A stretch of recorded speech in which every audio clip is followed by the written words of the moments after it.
Hola, soy Raúl Jeremías Soriano Gómez y te invito a escuchar esta explicación. Éxodo capítulo 8. El Señor le dijo a Moisés: ve a ver al faraón y dile: así dice el Señor, deja ir a mi pueblo para que me adoren, porque si tú no lo dejas ir, yo castigaré con ranas a todo tu país. El río hervirá de ranas, las cuales saldrán y se meterán en tu palacio, en el lugar donde duermes, sobre tu cama, en las casas de tus funcionarios y tu gente, en tus hornos y en donde amasan tu pan. Las ranas saltarán sobre ti, sobre tus funcionarios y sobre toda tu gente. El Señor le dijo a Moisés: dile a Aarón que extienda su bastón sobre los ríos, arroyos y lagunas, para que de allí salgan ranas y llenen el país de Egipto. Aarón lo extendió sobre las aguas de Egipto y todo el país se llenó de ranas que salieron de allí. Sin embargo, los magos hicieron lo mismo por medio de sus artes mágicas y también trajeron ranas sobre el territorio egipcio.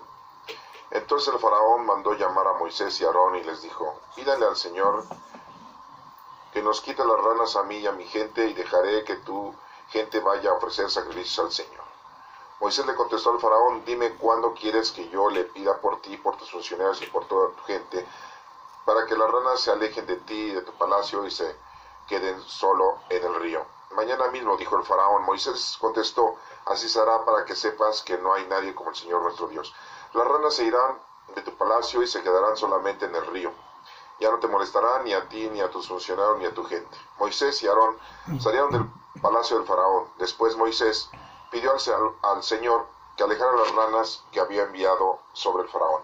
El Señor hizo lo que Moisés le pedía, y murieron las ranas que había en las casas, patios y campos. La gente recogía las ranas muertas y las amontonaba, y por todas partes olía mal. Sin embargo, en cuanto el faraón se vio libre de su problema, se puso terco y no los hizo caso a Moisés y a Aarón, tal como el Señor se lo había dicho. El Señor le dijo a Moisés: dile a Aarón que extienda su bastón y que golpee con él el polvo de la tierra para que se convierta en mosquitos en todo Egipto. Así lo hicieron. Aarón extendió su bastón y golpeó el polvo del suelo, y todo el polvo de Egipto se convirtió en mosquitos que atacaban a los hombres y animales. Los magos trataron también de producir mosquitos por medio de sus artes mágicas, pero no pudieron. Mientras tanto, los mosquitos atacaban a hombres y animales. Entonces los magos le dijeron al faraón: esto es cosa de Dios. Pero el faraón se puso terco y no les hizo caso, tal como el Señor lo había dicho. El Señor le dijo a Moisés: el faraón va a ir mañana temprano al río, así que levántate de madrugada y ve a decirle: así ha dicho el Señor, deja ir a mi pueblo para que me adore, porque si tú no lo dejas ir, yo enviaré tábanos sobre ti y sobre tus funcionarios, tu gente y sobre tu casa. Se llenarán de tábanos las casas de los egipcios y hasta el suelo mismo. Pero cuando eso suceda, haré una excepción con la región de Gosén, donde vive mi pueblo. Allí no habrá un solo tábano. Así sabrás que yo, el Señor, estoy en ese país. Haré distinción entre mi pueblo y el tuyo. Esto tendrá lugar mañana. Así lo hizo el Señor, y una espesa nube de tábanos invadió el palacio del faraón, las casas de los funcionarios y todo el territorio egipcio. Los tábanos dejaron el país completamente arruinado. Entonces el faraón mandó llamar a Moisés y a Aarón y les dijo: vayan a ofrecer sacrificios a su Dios, pero sin salir del país. Moisés le contestó: no estaría bien hacerlo así, porque los animales que ofrecemos al Señor nuestro Dios son sagrados para los egipcios. Si los egipcios no vieran sacrificar a los animales que ellos adoran, estoy seguro de que nos matarían a pedradas. Dejemos ir al desierto, a 3 días de camino, y ofrecer allí sacrificio al Señor nuestro Dios, tal como Él nos lo ordene. Entonces el faraón dijo: los dejaré ir al desierto para que ofrezcan sacrificios al Señor su Dios, con la condición de que no se vayan demasiado lejos, y pídale también por mí. Y Moisés contestó: en cuanto yo salga de aquí, le pediré al Señor que mañana se alejen los tábanos de ti, de tus funcionarios y de tu pueblo, siempre y cuando no sigas engañándonos ni impidiendo que los israelitas vayan a ofrecer sacrificio al Señor. En cuanto Moisés salió del palacio del faraón, oró al Señor, y el Señor hizo lo que Moisés le pidió. Los tábanos se alejaron del faraón, de sus funcionarios y de su gente. Pero el faraón volvió a ponerse terco y no dejó ir a los israelitas. Entonces el Señor, capítulo 9, Éxodo capítulo 9, entonces el Señor le dijo a Moisés, ve a ver al faraón y dile, así dice el Señor, el Dios de los hebreos, deja ir a mi pueblo para que me adore. Si no lo dejas ir, sino que lo sigues deteniendo, el Señor descargará su poder sobre tus ganados que están en el campo. Habrá una peste muy grave, morirán los caballos, los asnos, los camellos, las vacas y las ovejas. Pero el Señor hará distinción entre los ganados de Israel y los de Egipto para que no muera ningún animal de los israelitas. Además el Señor puso un plazo y dijo, yo haré esto mañana. Al día siguiente el Señor lo hizo. Todo el ganado egipcio murió, pero el ganado israelita no murió ni un solo animal. El faraón mandó a ver el ganado de Israel y resultó que ningún animal había muerto. Sin embargo, se puso terco y no dejó ir a los israelitas. Entonces el Señor le dijo a Moisés y a Aarón, tomen puñados de ceniza de un horno y que arroje Moisés la ceniza hacia arriba en presencia del faraón. La ceniza se convertirá en polvo y se extenderá por todo el país, produciendo llagas en todos los hombres y animales de Egipto. Moisés y Aarón tomaron ceniza de un horno y fueron a ver al faraón. Ahí Moisés arrojó la ceniza hacia arriba y tanto hombres como animales se quedaron cubiertos de llagas. Los magos no pudieron hacer frente a Moisés porque ellos, lo mismo que todos los egipcios, estaban cubiertos de llagas. Pero el Señor hizo que el faraón se pusiera terco y que no les hiciera caso a Moisés y a Aarón, tal como el Señor les había dicho.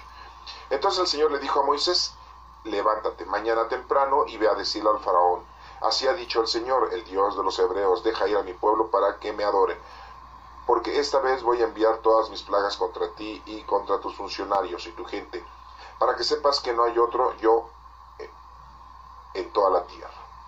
Y podría haberte mostrado mi poder castigándote a ti y a tu pueblo con una plaga, ya habrías desaparecido de la tierra. Pero te he dejado vivir para que veas mi poder y para darme a conocer en toda la tierra. A pesar de eso, tú sigues oponiéndote a mi pueblo y no lo dejas ir. Pues bien, mañana a esta hora haré que caiga una fuerte granizada como no ha caído otra igual en toda la historia de Egipto. Así que manda poner en lugar seguro tu ganado y todo lo que tienes en el campo, porque el granizo al caer matará a todos los hombres y animales que estén al libre y no bajo techo. Algunos funcionarios del faraón tuvieron miedo de la advertencia del Señor y se pusieron a sus esclavos y animales bajo techo, pero hubo otros que no tomaban en serio y los dejaron al aire libre. Entonces el Señor le dijo a Moisés, levanta tu brazo hacia el cielo para que todo Egipto caiga granizo sobre los hombres y animales y sobre las plantas de los campos egipcios. Moisés levantó su brazo hacia el cielo y el Señor envió truenos, rayos y granizo sobre la tierra. Hizo que granizara en todo Egipto, y el granizo y los rayos caían sin parar. En toda la historia de Egipto jamás había caído una granizada tan fuerte. El granizo destrozó todo lo que había en el territorio egipcio, destruyó hombres y animales y todas las plantas del campo, y desgajó además todos los árboles del país. A pesar de eso, en la tierra de Gosén, donde vivían los israelitas, no cayó un solo granizo. Entonces el faraón mandó llamar a Moisés y a Aarón y les dijo, reconozco que he pecado, la culpa es mía y mi pueblo y no del Señor. Demasiados truenos y granizos hemos tenido ya, así que no voy a detenerlos más. Pidan ustedes al Señor por nosotros y yo les dejaré ir. Y Moisés le contestó, tan pronto como yo salga de la ciudad levantaré mis manos en oración al Señor, entonces dejará de granizar y no habrá más truenos, para que sepas que la tierra es del Señor. Pero yo sé bien que ni tú ni tus funcionarios tienen todavía temor de Dios el Señor. Los sembrados de lino y de cebada quedaron destrozados, pues la cebada estaba ya en espiga y el lino estaba en flor. Pero el trigo y al centeno no les pasó nada porque brotan más tarde.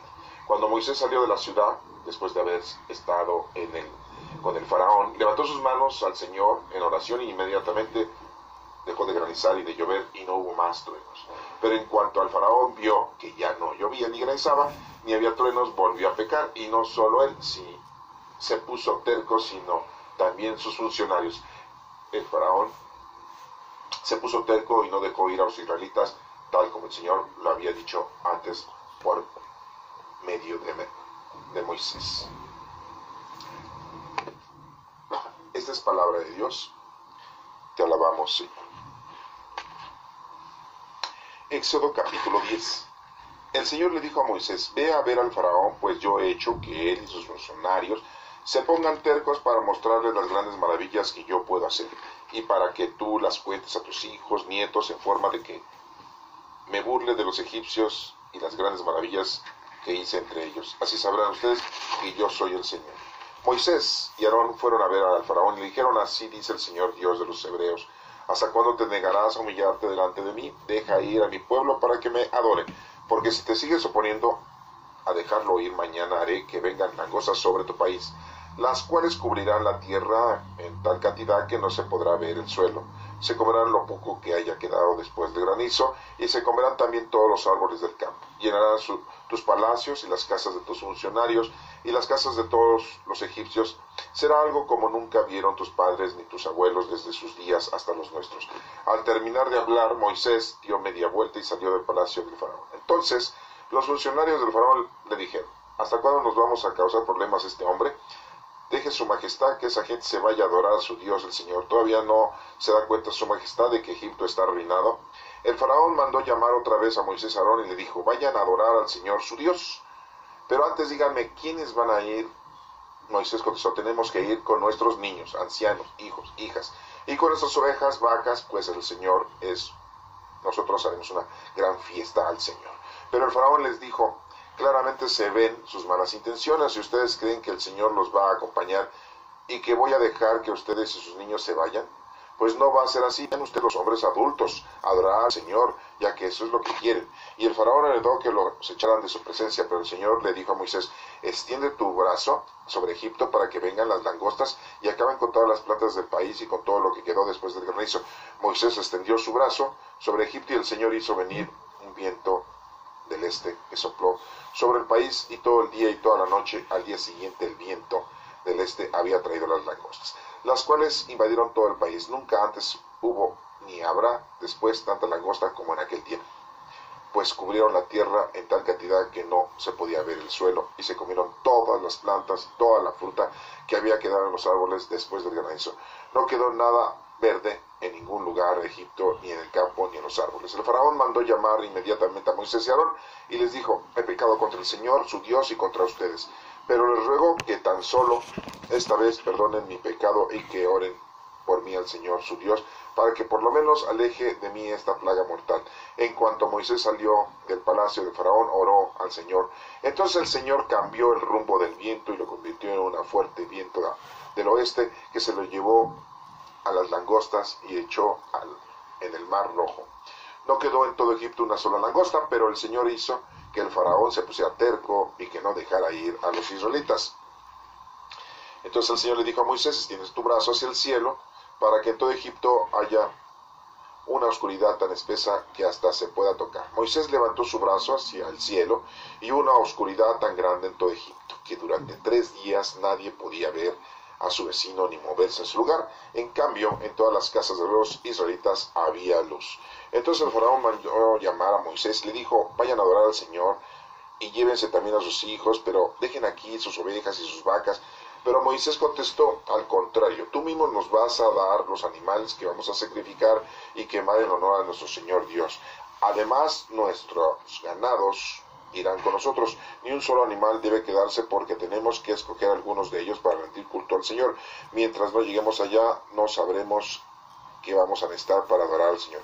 Pero el Señor hizo que el faraón se pusiera terco y que no dejara ir. Además, el faraón dijo a Moisés, ve de aquí y cuídate bien de no venir a verme otra vez, porque el día que vuelvas a presentarte ante mí, morirás. Y Moisés le contestó, bien dicho, no volveré a verte. Éxodo capítulo 11. El Señor le dijo a Moisés, todavía voy a traer otra plaga sobre el faraón.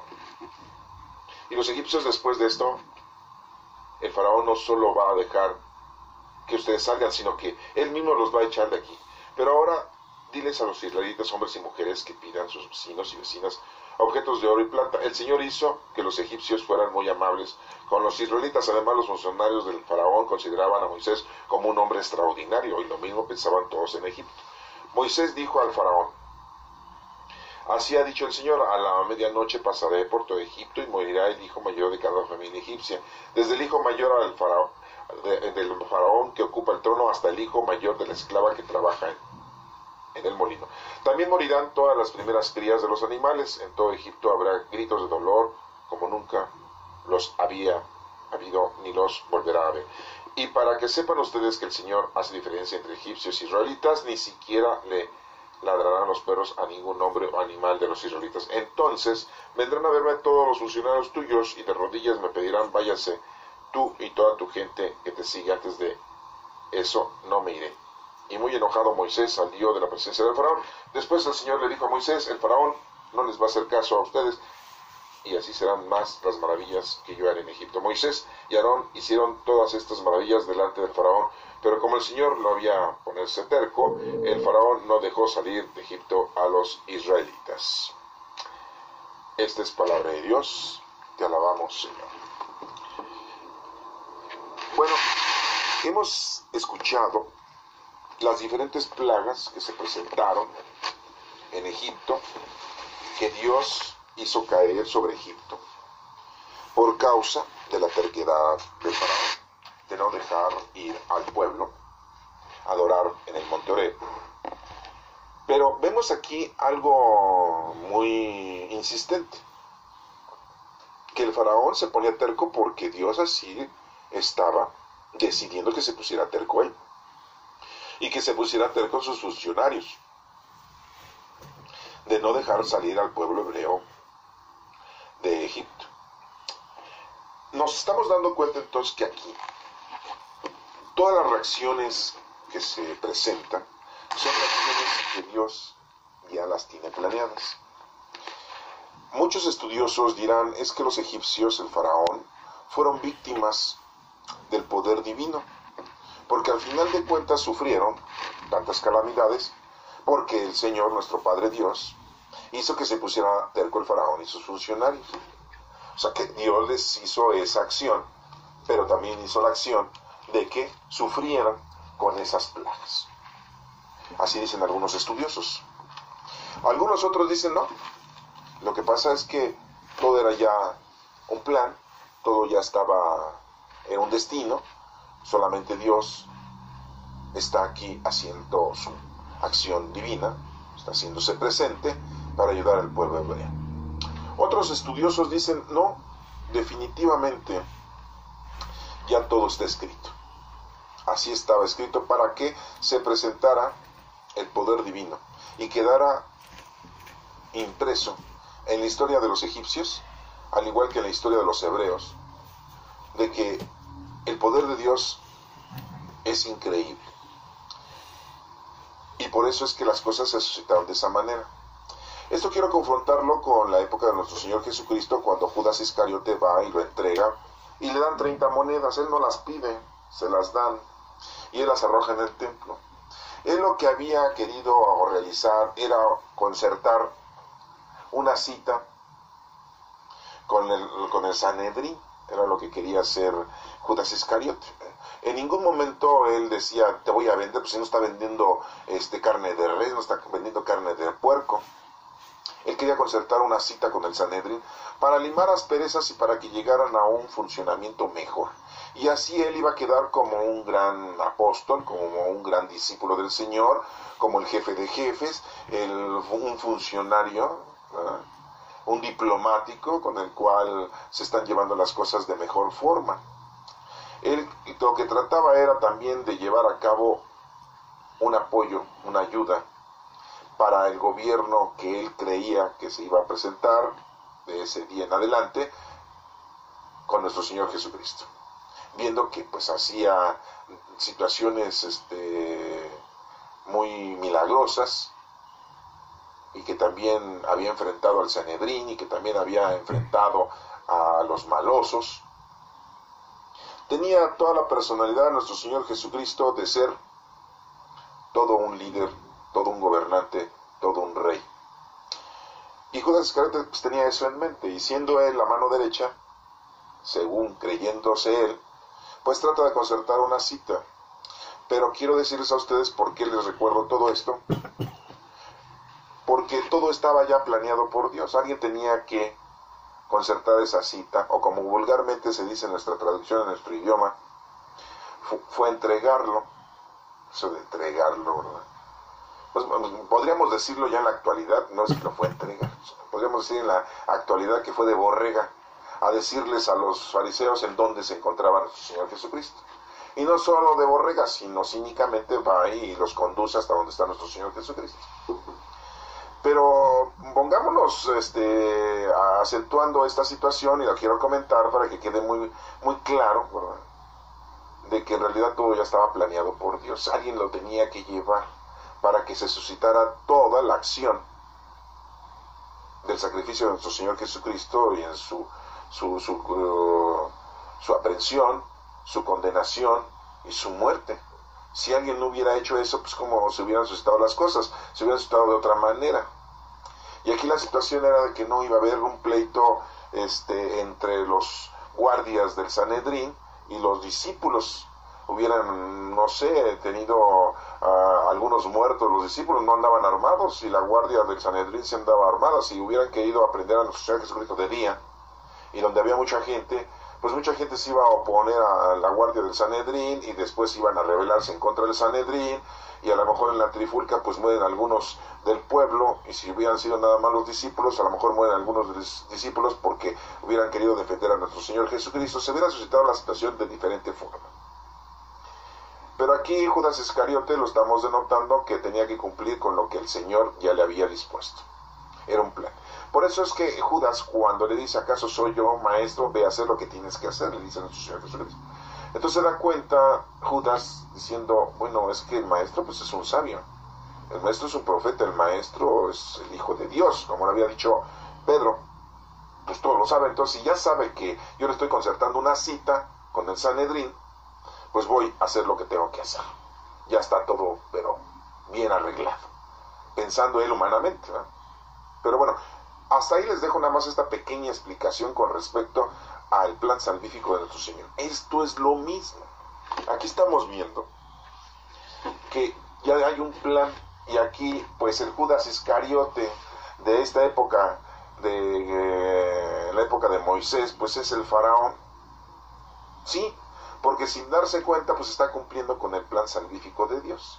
De esta manera tenían que ser salvados los hebreos, pero lo vamos a ver desde un punto teológico, porque históricamente podríamos entender varias cosas, como lo que estamos diciendo y leyendo y escuchando ahorita, y podríamos entender varios puntos, ¿sí? La plaga de las ranas, como se está mencionando aquí, ¿no? La plaga del mosquito, ¿sí? La plaga de cómo se muere el ganado, la plaga de las llagas a todos los hombres y animales, la plaga del granizo, un granizo que pues no se había vuelto a presentar, la plaga de los tábanos. Podríamos entender cada una de estas plagas de una forma histórica, de lo que se suscitó, y que de hecho ahora en la actualidad los científicos pues te tratan de dar una explicación científica de por qué se suscitaron la plaga de las langostas, ¿sí? O la plaga de la oscuridad, que nos menciona aquí. Entonces veamos que pues la historia nos menciona varias plagas. La ciencia en la actualidad te va a querer dar explicación. No, es que las langostas, hubo una intensidad de langostas en ese tiempo y momento, y entonces pues llegaron a Egipto. Sí, pero qué casualidad que en el momento que Moisés dijo lleguen las langostas, llegaron las langostas, ¿no? Que dijo en ese momento la plaga de las ranas, y las ranas se salieron de los ríos, ¿no?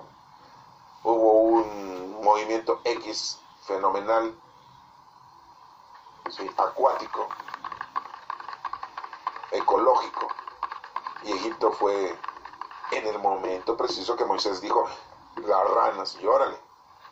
La ciencia trata de explicar ciertos sucesos biológicos, ecológicos, atmosféricos, sí, como la plaga de la oscuridad, igual que de los mosquitos, sí.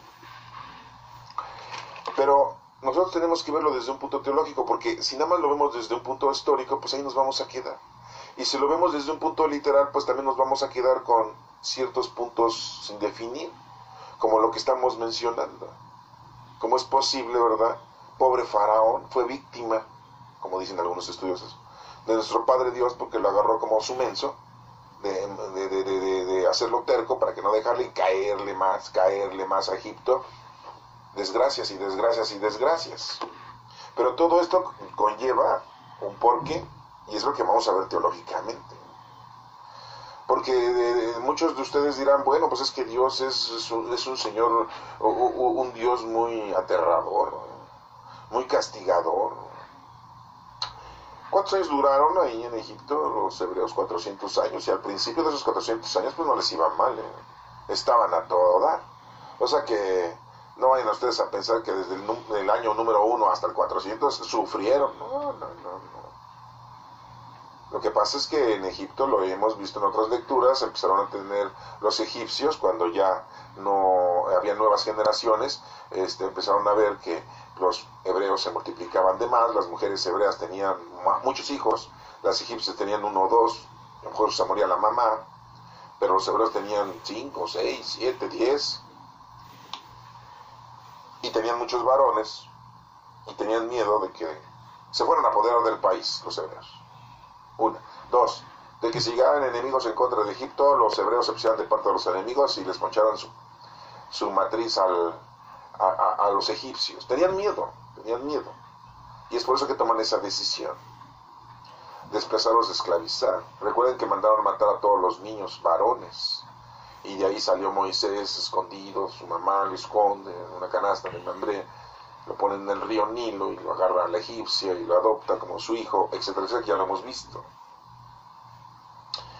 Todos estos sucesos son entendibles para que podamos entender el mensaje teológico. Aquí nos menciona, entonces, pasemos a ese punto, nos menciona que el Señor le dice a Moisés que vaya a ver al faraón, le dice que el río hervirá de ranas, saldrán y se meterán en el palacio y en todos lados. Las ranas son apestosas, huelen muy mal, son muy asquerosas las ranas, ¿sí? Y más los sapos. Ustedes preguntarán el por qué el Señor mandó este tipo de animales. Es muy importante que lo denotemos después de la plaga de la sangre. Antes de esta plaga, en la anterior lectura, en el capítulo 7, vimos la plaga de la sangre, de que se convirtió el agua en sangre. Y entonces aquí viene la plaga de las ranas. Nos da a entender este punto, que Dios quiere que entiendas que Él tiene el poder de la naturaleza, de poderla manejar. Debemos de entender que Dios Todopoderoso es eso, todopoderoso. Él es el quien mueve, quien maneja, quien dirige todo el ecosistema, toda la vida, de toda índole, en este planeta Tierra y en todo el universo. Porque hay vida en otros planetas, eso ya es indiscutible, no hay necesidad de que eso lo pensemos. Es ilógico que seamos los únicos seres vivos en ese sistema solar y en todos los sistemas solares que hay. Ya la ciencia nos ha explicado que no estamos y somos los únicos. Hay inmensidades de universos. Pues el Señor es el Todopoderoso. Pero el ser humano no entiende eso. Y nos damos cuenta entonces aquí que así como la ecología es buena para el ser humano, también puede ser mala. Y el Señor es quien tiene todo en equilibrio. Y lo hace así con el pueblo egipcio, porque es un pueblo soberbio, es un pueblo politeísta que tiene muchos dioses, es un pueblo orgulloso, envidioso, es un pueblo que, si ustedes se dan cuenta en las lecturas, menciona que los magos que había en Egipto también hicieron que las ranas se acercaran con algunas artimañas. Vemos entonces cómo es un pueblo que genera situaciones equívocas y conflictivas. Al igual que cualquier pueblo en la actualidad, si está en esa situación, pues aguas, tengan cuidado, porque se están comportando como los egipcios. Muchos dirán, bueno, pero pues los egipcios aceptaron al pueblo hebreo en un tiempo, por alguna razón, y estaban en su derecho, estaban en su casa, en su tierra, en su país, como para agarrar y despachar a los hebreos. Pues sí, pero en el momento en que se dan cuenta que los hebreos son muy necesarios para la esclavitud, muy necesarios para el trabajo, sobrepasan los derechos del ser humano. Y entonces eso hace que explote la bomba. Tienen derecho de estar en su país, que así Dios les ha permitido, porque al final de cuentas Dios les permitió tener ese país. Pero tan sencillo, ya son muchos, oigan, ya están reproduciéndose muchos, mejor váyanse de aquí, ¿no? Váyanse a otro lado, no sé, por el miedo, ¿no? De que algún día se fueran a apoderar de su país. Y si aquí estamos viendo cómo Moisés llega y no los deja ir, pero ya nos damos cuenta que aquí interviene el poder de Dios. ¿Por qué? Porque todas estas acciones tenían que estar grabadas en la historia del poder del Señor que aplica en el mundo, así como el poder de Dios se aplicó en ese diluvio. Aquí estamos viendo el poder de Dios que se aplica en contra de, a favor de, y que todo es precisamente para que el hombre crea y entienda, conozca, ame y sirva a Dios, y haya respeto. Vemos aquí entonces la plaga de la sangre, vemos la plaga de las ranas, vemos la plaga de los mosquitos, de los tábanos son 4, del ganado son 5, de las llagas son 6, del granizo son 7, de las langostas son 8, de la oscuridad son 9, y de la muerte de los primogénitos son 10. 10 plagas. El número 10 es la ley. Significa el número 10 es la ley. Hasta ahorita todavía no hay mandamientos aquí en esta historia, pero ya nosotros sabemos que el número 10 significa la ley. Entonces nos damos cuenta aquí que después de la plaga viene la plaga de las ranas, viene la plaga de los mosquitos. Que los mosquitos son difíciles, ¿verdad?, de controlar. ¿Sí? Imagínense en millones. No, pues matan a la gente. Bueno, en la actualidad pues ya sabemos que hay enfermedades, ¿verdad?, que se transmiten por el mosquito, el dengue, ¿sí?, el que ya teníamos de hace mucho tiempo. Otras 2 enfermedades actuales, el chikungunya, por ahí más o menos así se dice, y otra enfermedad por ahí también que se transmite por los mosquitos. Pero bueno, aquí no voy a dar esas informaciones porque solamente quiero hacerles ver que la situación era que el hombre, en este caso los egipcios, y a la vez los hebreos, se dieran cuenta de la inmensidad, del poderío, de la acción divina que aplica Dios al género humano. ¿Estás conmigo? Bien. ¿Estás en contra de mí? Mal. Si estás conmigo, felicidad y todo tendrás de mí. Pero estás en contra de mí, te va a ir mal. Muy mal. No solamente en tus cosas, sino en tu salud, en tu persona, en tu familia. En la actualidad, las personas que les va mal se quejan mucho y le piden a Dios que les vaya bien, pero quieren que todo se arregle con una pequeña petición. Aquí Moisés estaba realizando acciones que Dios le había mandado, y cada vez que Moisés le decía al Señor, o levantaba los brazos, Señor, ya quítale las ranas, Señor, ya quítale los mosquitos, Señor, ya quítale los tábanos, Señor, ya quítale... El Señor le hacía caso, pero no le hacía caso porque le estuviera dando órdenes a Moisés, sino porque era ya todo un desarrollo, una comunicación, ya todo estaba específico y era un plan. Llegaba el momento y en que las cosas se tenían que hacer. Esto es un ejemplo de que tenemos que tener oración y comunicación con nuestro Padre Dios, para que las cosas sigan funcionando bien. Uno de los problemas muy grandes que tenían los egipcios es de que a pesar de haber tenido ahí al pueblo hebreo, no aprendieron a amar a nuestro Padre Dios, al único Dios que debemos de amar por siempre. Tenían sus dioses hechos por manos humanas, así como aquí los olmecas, aquí los aztecas, aquí en México. Hicieron sus dioses de piedra, que llovía, el dios de la lluvia, el dios del trueno, Tlaloc, el dios de la lluvia, Huitzilopochtli, el del fuego. O sea, para todo había dioses aquí, para todo. Inventamos dioses para todo, también politeístas aquí. Aquí lo que nos damos cuenta entonces, teológicamente hablando, es de que el Señor hiere a aquellos que están en contra de Él, que no están con Él. 400 años estuvieron viviendo con los hebreos, los egipcios, ahí en su propia casa, y no aprendieron. ¿Cuántas veces nosotros en nuestra propia casa tenemos a Dios y no aprendemos de Él? No reconocemos que nos ha dado casa, vestido y sustento, y ustedes no creen en Él. Siguen en su vida cotidiana, normal, placentera, pervertida, diría yo. Así seguimos. Tenemos a Dios cerca de nosotros y nosotros lo alejamos. Después nos menciona, aparte de los mosquitos, la plaga de los tábanos. Son como moscas, Qué asquerosas son las moscas.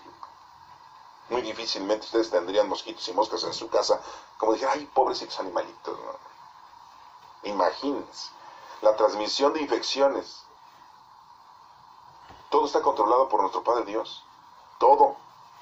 Entonces, no dejemos que nos lleve el entusiasmo de la ciencia mundana y del hombre, ni tampoco de lo terrenal y lo mundano, haciendo a un lado las cosas del Señor. Pidámosle a Dios, hagamos oración con el Señor y estemos siempre bajo sus brazos, porque el Señor aquí nos está demostrando su poder.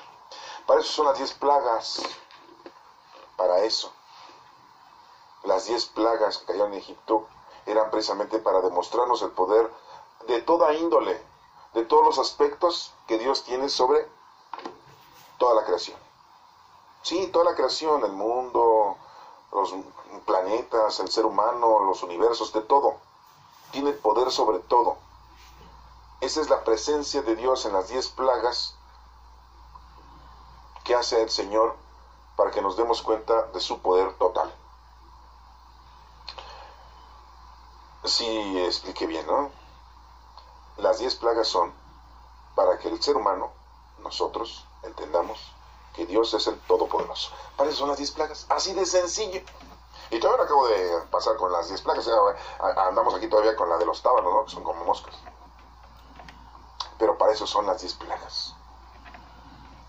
Y quedaron grabadas en la historia de los egipcios, también quedaron en la historia de los hebreos. Y hay mucho respeto ante esto. Vemos aquí como la plaga del ganado, ¿sí? Nos dice aquí muy claramente que morían los caballos, los asnos, los camellos, las vacas, las ovejas, pero no mata a las que son de Israel. ¿Por qué? ¿Qué te da a entender esto? Que el Señor, al que está con Él, bien. El que no está con Él, le va a ir mal. Te pregunto, ¿te ha ido bien? Estás con el Señor. ¿Te ha ido mal? Estás en contra del Señor. ¿Te ha ido más o menos? Pues aguas, porque estás tibio. Después nos menciona la plaga de las llagas. A todos les da ese tipo de infección. Hombres y mujeres, ¿sí? Animales, con una ceniza, dice aquí. En la presencia del faraón, se convertirá en polvo y se extenderá por todo el país. Como si fuese una cosa de magia, La ceniza de los hornos fueron a sacarlos Moisés y Aarón. El polvo. Hay gente que se enferma del estómago porque come en la calle. Porque el polvo, que ustedes no lo ven, el aire, transmite las bacterias hacia todos los alimentos que están en la calle. Y si están destapados, con mayor razón. Y ahí viene la tifoidea, la tifo, ¿sí? Las infecciones estomacales, respiratorias, porque el viento está llevando. Pues así, o sea, aquí lo está mencionando como si fuera un polvo de ceniza. Pero el aire se mueve porque Dios así quiere. Vemos como las langostas vienen del este y el Señor después las mueve y que se vayan por el oeste, ¿no? El Señor es dueño de toda la naturaleza, del aire, del agua, la convirtió en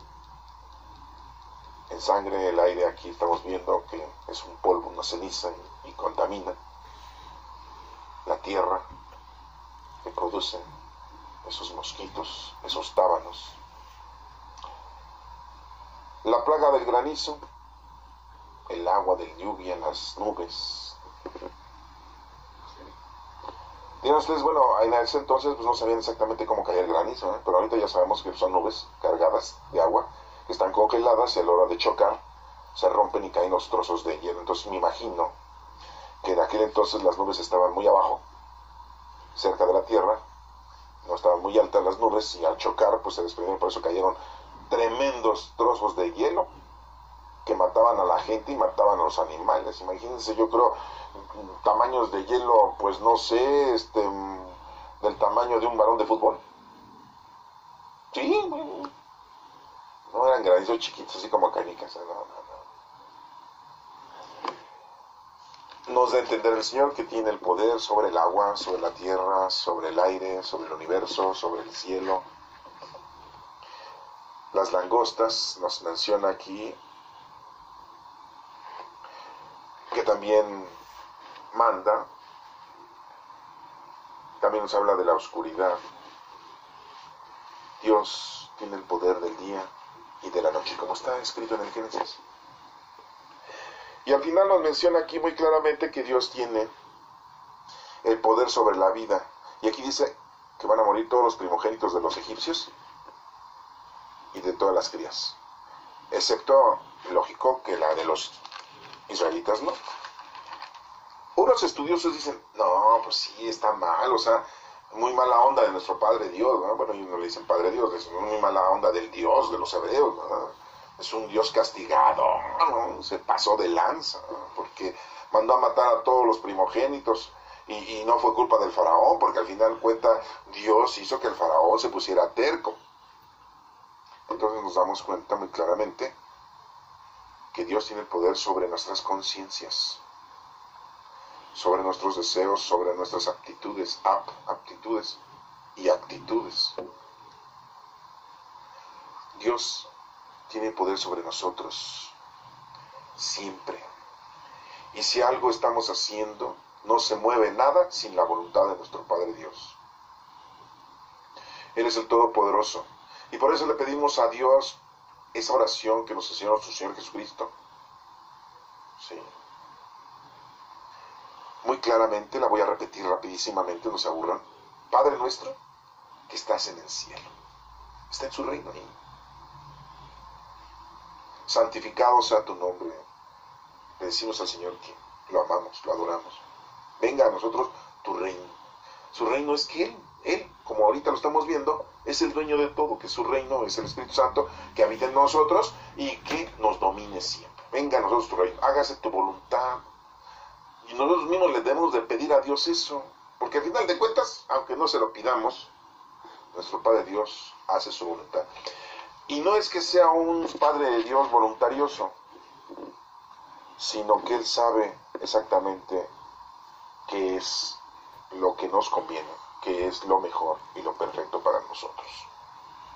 Nosotros con nuestro raciocinio, con nuestro mundano pensamiento, pues siempre nos desviamos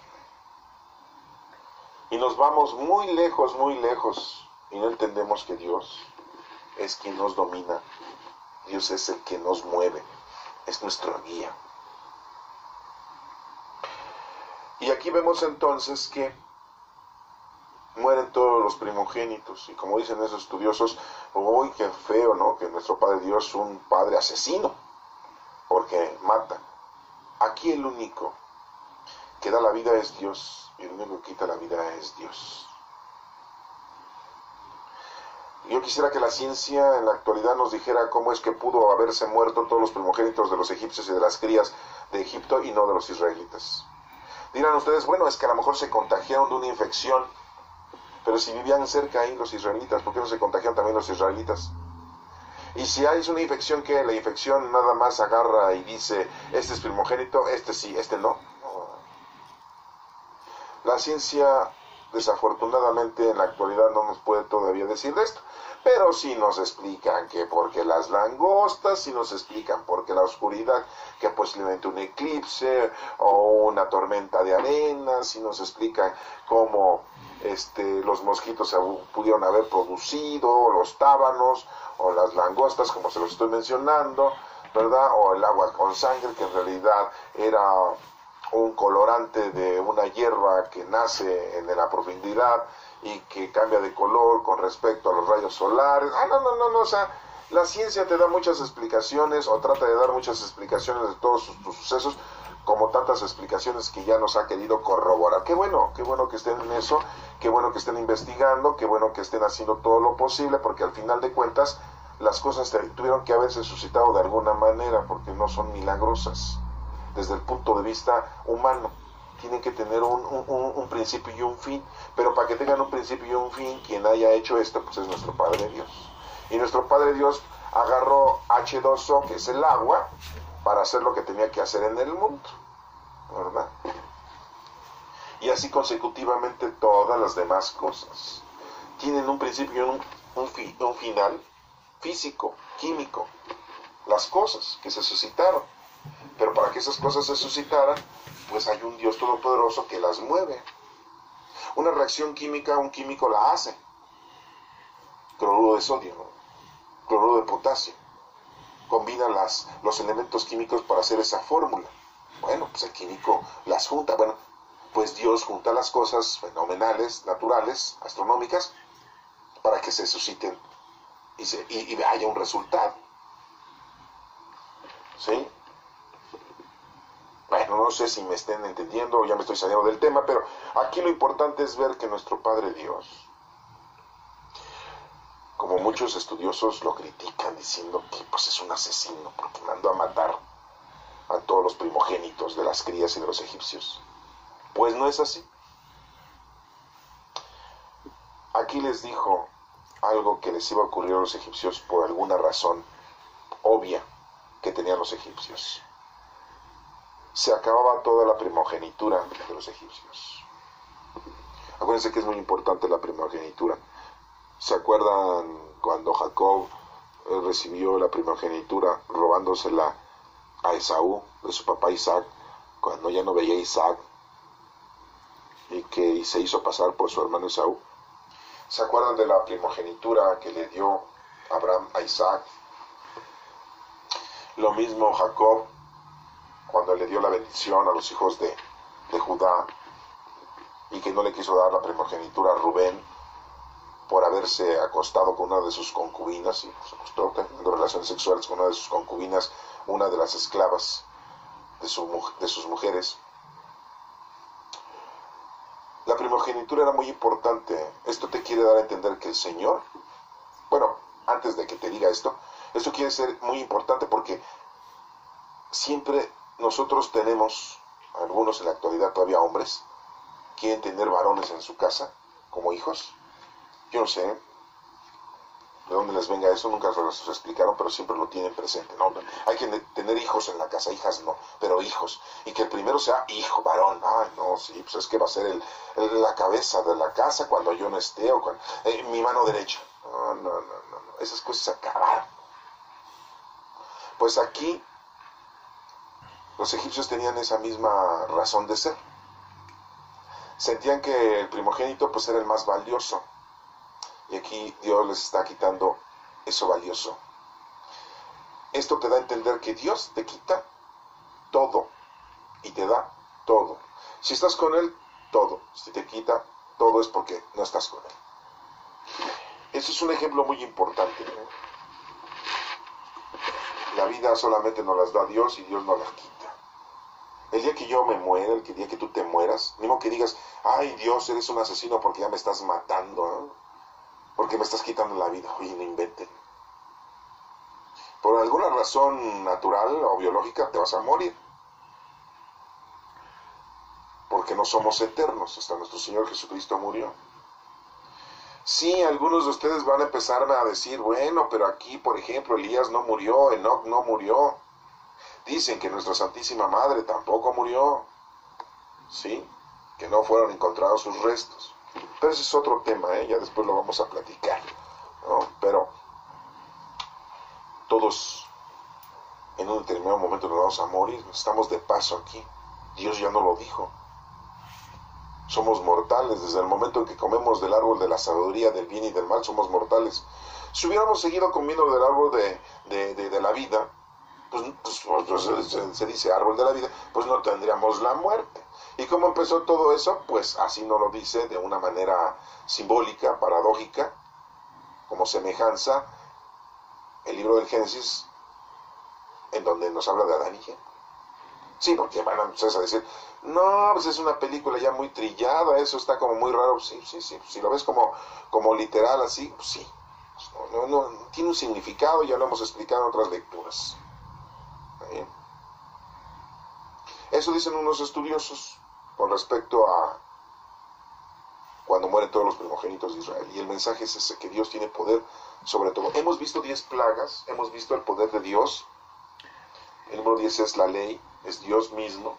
Tiene poder sobre la tierra, sobre el mar, sobre el aire, sobre el universo, todos los confines de la tierra, de todos los puntos cardinales, norte, sur, este y oeste. Tiene el poder sobre nosotros, sobre nuestros pensamientos, sobre nuestras decisiones. No se mueve nada sin su voluntad. Nuestro Padre Dios es el Todopoderoso. Que quede bien claro y específico. Para eso se mencionaron estas 10 plagas, y están escritas y prescritas y están ahí, íntegras en la historia de los egipcios, de los hebreos y de hoy en adelante de toda la humanidad. Pero como ya pasaron 5.777 años, porque estamos en el año 5.777 judío, estamos en el año 2017 cristiano, muchos dicen, esto les entra por un oído, les sale por el otro, y como que no le ponen interés. Ese es un problema. Es un problema muy grande porque están pasando por alto algo muy importante. Acuérdense que dice por ahí algunos pensadores sabios que aquel que olvida su historia va a cometer los mismos errores que cometió en la historia. El hombre, si olvida su historia, se va a tropezar con la misma piedra.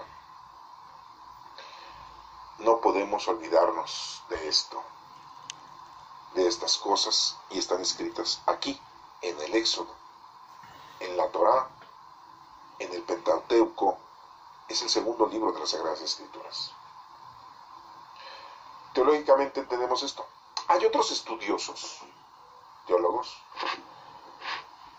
que dicen y nos muestran que los primogénitos, tanto de las crías como de los egipcios, el simbolismo, que no se suscitó de esa manera, que no murieron en ese momento, pero que ya habían estado muriendo desde tiempo atrás.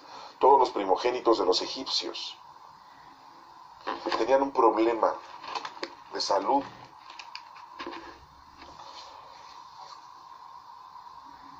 Y dan esa referencia como dando a entender que esto ya era un problema de salud con anterioridad.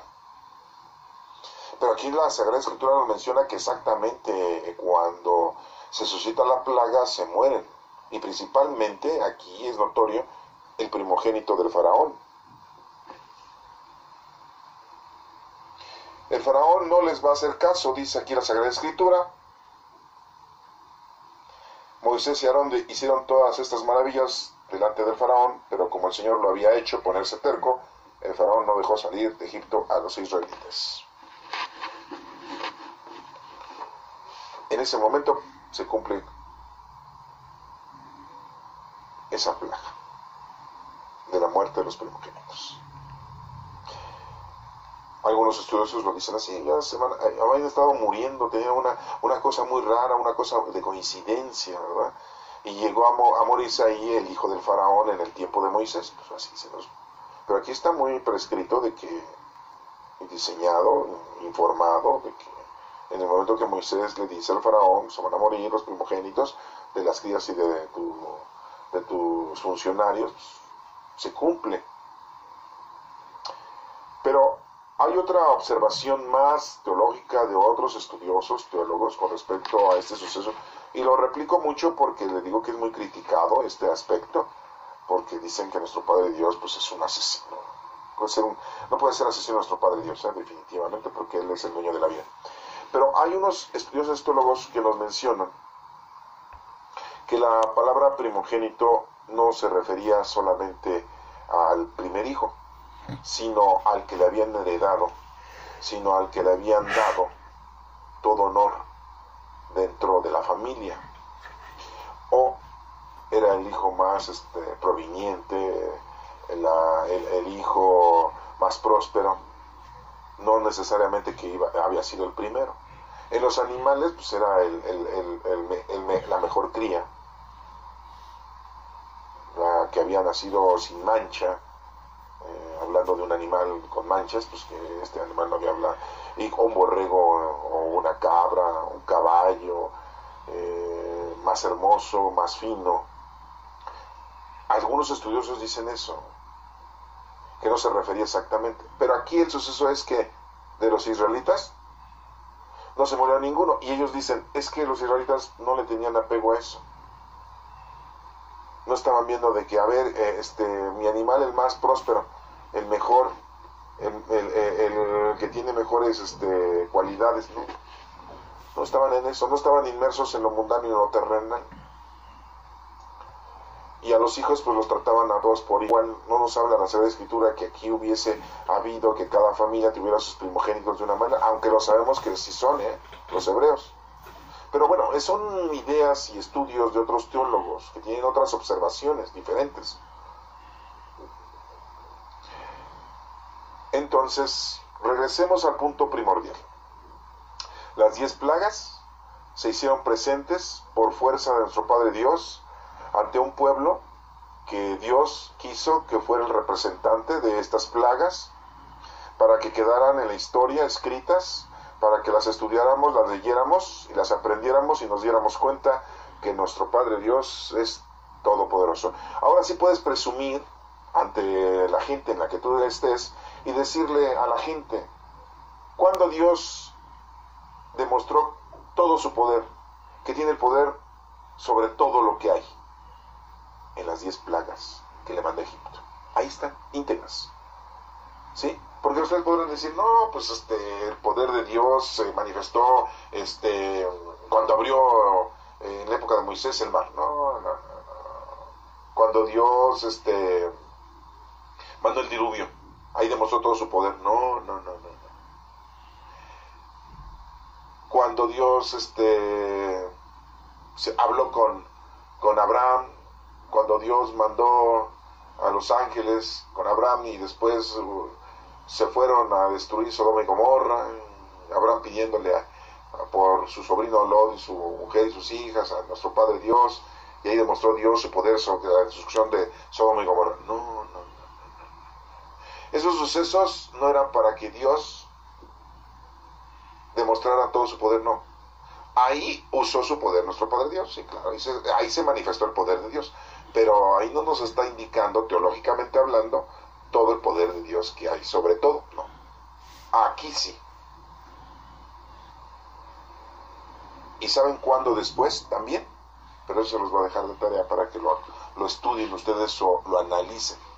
Esta no es la única vez en donde nuestro Padre Dios demuestra todo su poder, sobre todo, por eso se le dice todopoderoso.